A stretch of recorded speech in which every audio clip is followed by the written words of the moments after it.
Welcome to the Newsfeed. One of the most significant state laws that Washington lawmakers passed this year was a new income tax on millionaires. It's set to raise up to $3.5 billion in 2029, its first year of collection. But that law now faces several court challenges. Venice Buhine brings us an update to that story. Joe Wallen is a Seattle attorney for startup founders and investors. Even though Washington's millionaires tax won't take effect until 2028, he says some of his clients are already asking about how to minimize paying it, including moving to other states. I mean, these are already people who have second, third homes. And they already spend time elsewhere.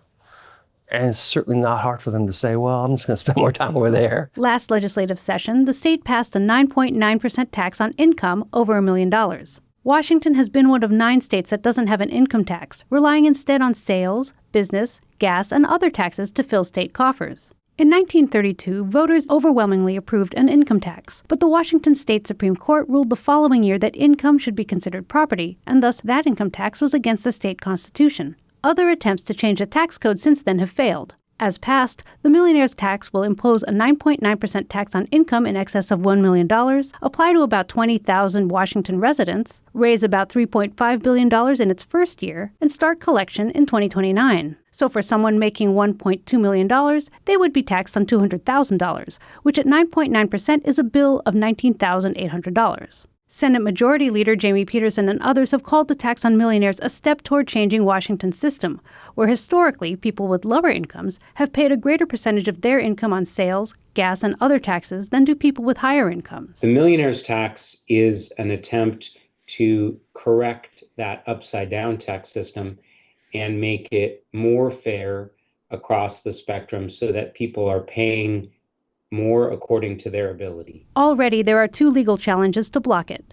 One, filed by Let's Go Washington, is trying to get a referendum on the ballot to ask voters to repeal the law. Another, by the Citizen Action Defense Fund, says the law violates the state constitution. Jackson Maynard is the executive director of that second group, which includes former state attorney general Rob McKenna, a Republican, and former state Supreme Court Justice Phil Talmadge, a Democrat.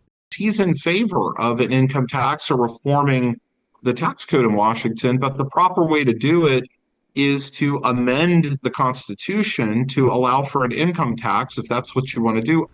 Peterson says one of the goals of this bill was explicitly to challenge a decision that income is property. That is the question that we're trying to put before the court again, because in the 93 years since that ruling, almost no other court in the country has followed that logic. But Wallen says his clients will be keeping a close eye on what happens to the tax in the next few years. We're going to have a public experiment. We're going to see how many people move for tax purposes. We'll see if people move.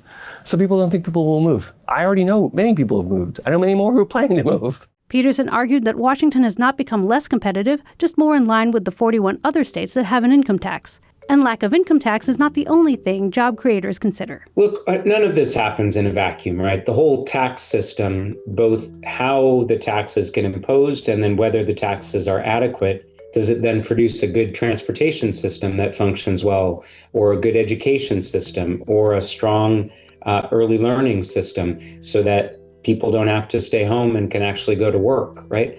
All of those things are important to business, too. In Seattle, this is Venice Buhine, Cascade PBS. I'm Paris Jackson. Thank you for watching. To see our full week of follow-up stories, visit cascadepbs.org/thenewsfeed.